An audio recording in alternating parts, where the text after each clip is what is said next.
হাই friends, আপোনালোকে দুখ পালেই বা কিবা বস্তু আপোনাক কাটিলেই চাৰ্প আইটেমে আপুনি ওচৰৰ হস্পিটেলত গৈ লগে লগে টক্সইড ইনজেকশ্যন লয় নেকি? বাৰে বাৰে লয় নেকি? মানে ধৰিছোঁ 5 মাহ এমাহৰ আগত কাটিলে, আকৌ এমাহৰ আগত কাটিলে, তেনেকৈ আকৌ ল'লে, তেনেকৈ বাৰে বাৰে লৈ থাকে নেকি? যদি বাৰে বাৰে লৈ থাকিছে তেনেহ'লে এই ভিডিঅ'টো চাই লওক। আচলতে কি হয়, টক্সইড ইনজেকশ্যনটো সৰুতে যেতিয়া ল'ৰা ছোৱালীবিলাক মানে কেঁচুৱা হৈ থাকে, কেঁচুৱা হৈ থাকিলে মানে প্ৰথম 1.5 মাহত টক্সইড ইনজেকশ্যন দিয়ে, মানে DPT লগত দিয়ে।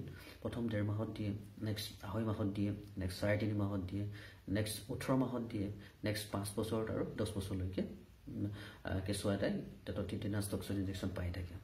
আৰু এডাল্টৰ ক্ষেত্ৰত সাধাৰণতে কি হয়, যদি এজন এডাল্টে প্ৰথম 5 বছৰৰ ভিতৰত যদি কেনেবাকৈ টিটেনাছ টক্সইড লৈছে, তেওঁ আকৌ টিটেনাছ টক্সইড নল'লেও হয়।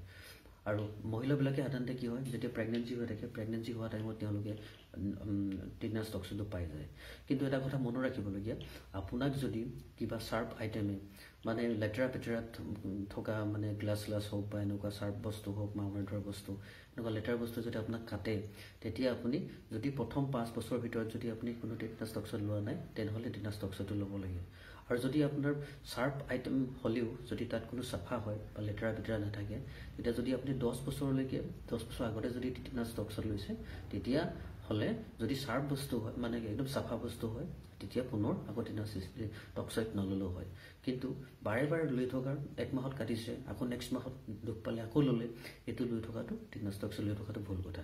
গতিকে এই মেছেজটো পাৰিলে যদি আপোনালোকে লাইক কৰিব আৰু পাৰিলে শ্বেয়াৰ কৰিব আৰু মোৰ পেজটো ফ'ল' কৰি দিব। ধন্যবাদ।